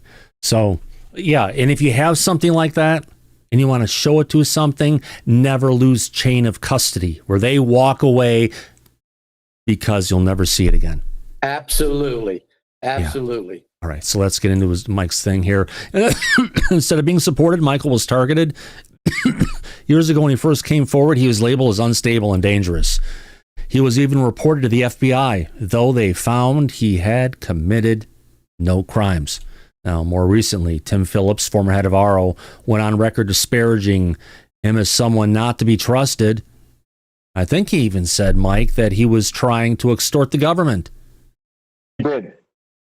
That's right. We covered that. Yeah, this fits a familiar pattern. When evidence threatens narrative, attack the messenger. Yeah, because he's saying, I got this stuff. I figured it out. I want you to hire me. And I'm not sure if they saw that as saying they were trying to get a contract with this guy forced on him, on this individual or something. But maybe that's how they saw it. It's like two different people. Sometimes they have different things that they're saying, but they're different, and it misses, and there's a loss of intent. Now, Michael's warnings resonate softly with current events. Between 2024 and 2025, mysterious drones appeared over New Jersey military bases, nuclear facilities, more like the entire frickin' area. They evaded radar. They moved in unconventional ways. Air Force generals admitted on 60 Minutes they were unable to track or stop them. Now, Mike, remember, the radar they see at airports, it's not unfiltered radar, is it? No. They're seeing shapes that are put on the screen depending on what the object is recognized as. Right. So in that event, if the platform, whatever those drones were, did not have that built into them, they're not going to potentially, or if it does, if the systems are there, which are coming from the federal government, are set not to show things of this range, it doesn't show it. Right. You know, it's the same reason like we had all the UFOs that were going over Dead Horse, Alaska, next over the Yukon, then over down by Maelstrom Air Force Base when they finally got it on Lake Huron. These were all like objects that didn't appear in the radar because everything we see is filtered. Right. Yeah. That's why we didn't pick it up initially. Yep. While the White House brushed them off as FAA-registered research drones, yeah, it's a cover-up. Ross Colhart reported something different, that these craft employ electrogravitic propulsion, stealth systems, and possibly even novel physics. Both the U.S. and China are suspected to have them. We know how Ross goes on, but yeah, you know, they honestly, for me, look like something that's coming from the Terradynamics XP4. XP6 is the platforms they have, but they have an XP like 7 and 9. They've got two more advanced ones that they've developed for the Navy. We haven't seen yet, but it's very similar capabilities. And they were coming in from, of course, the ocean. Michael had been warning about exactly this for more than 2 decades. But I'll also go on the record and say, while some of them may have been UAP, the things that we saw in the sky there were, Mike, it was an organized search for something. Even everyone who saw these things said they were going in search patterns, coming in from the ocean at night, going and doing their things, going back and coming and doing it night after night. So there was something going on, but I really think the government really was behind them. Does that make sense? It does, but you have to understand that Ivan's client, Michael, never said that these objects or what he was in possession of were UAP. Yeah. He's not a UAP advocate. No. We both know that. Yeah. Of course. Right. Exactly. So Burleson has spoken personally with Michael. He reviewed the videos and the photo in the craft. When Burleson showed the evidence to individuals with knowledge of classified programs, their reaction were immediate. Their jaws dropped to the ground. They wanted to know how a civilian got access to a craft like this. That moment of shock underscores the gravity of Michael's evidence. Yeah, he got to see something he wasn't supposed to see, and someone probably lost their job over that a long time ago. And the threat it poses to those trying to keep such technology buried. Yeah, they should have paid him off a long time ago. Here you go. We're going to give you this money. Sign this thing. Give it back. See ya. Michael's story isn't just one about a main encounter. It raises urgent questions. Are there U.S. secret drone programs operating outside of congressional oversight? Yes. Yeah, there could be. There could be. Are foreign surveillance platforms freely flying over American airspace? Yeah. What do you think happened when we saw all the stuff with the UFOs that were coming in when the China balloon happened, and we found all this stuff? So if they're not ours and they're moving around and they're surveilling things and they're foreign, which means they're not United States government, they could be from another country or from another civilization. Why are whistleblowers still smeared, sidelined, and silenced instead of protected? Because the government wants to continue to cover this up and not tell the truth. Yeah, but what's going on. Tim Phillips got removed from office. They showed him the door earlier than his scheduled retirement date was because of what he said in that interview. Right. You know that, and I know that. So you're not supposed to say that. Get the hell out of here. You're done. Yep. He shot himself in the foot. Or put his foot squarely in his mouth by making those comments. Yeah. About Ivan's client. Oh, yeah. That he was untrustworthy. As journalist Ross Coulthart has noted, this secrecy goes back to the Truman and Eisenhower administrations. Well, yeah, let's call it 1947, if not earlier, because we've got Grush saying that the United States government was involved in, multiple crash retrievals back in the 30s. Right. The Magenta, Italy crash in 33. Yeah. Executive orders were designed to lock down these programs, preventing Congress from never getting a clear picture. That architecture of secrecy still shapes the events today, just like Congress wasn't kept up to date, Mike, when we're creating the nuke. Michael has never broken the law. He hasn't sold his story. He continues to seek ways to speak legally and responsibly with protection. If this evidence and testimony are fully acknowledged, it could expose one of the most consequential cover-ups in U.S. history. We've got advanced craft operating on U.S. soil being tested by our government contractors, evidence or by the government themselves, evidence hidden from Congress and the public. Yeah, they're creating stuff really top secret stuff that they don't want people in Congress to leak. A government more invested in secrecy than accountability. Just think of it this way. When Nancy Pelosi was making all of her investment things, right, and she was making all of her money, she was the Speaker of the House when she was doing it. Yes. Now, with regards to anything in UAP and UAP-related technology, and especially with special access programs that come out of the executive branch, which is UFO stuff, who knows about it? Speaker of the House, minority Speaker of the House. Leader of the Senate, minority leader of the Senate. Those are the four people who know about this stuff. Just saying. And that's their investment portfolio shows that. That was your point, right, Thomas? You better believe it. This is bigger than defense. It's a democracy issue, and it's only getting harder to dismiss. You know what I'd love to have, Mike? Who? Make lobbying illegal in Washington, D.C. If they want to lobby the people in Congress, make it do it when they're out of Washington, because they're in Washington to get a job done, not to take stacks of money.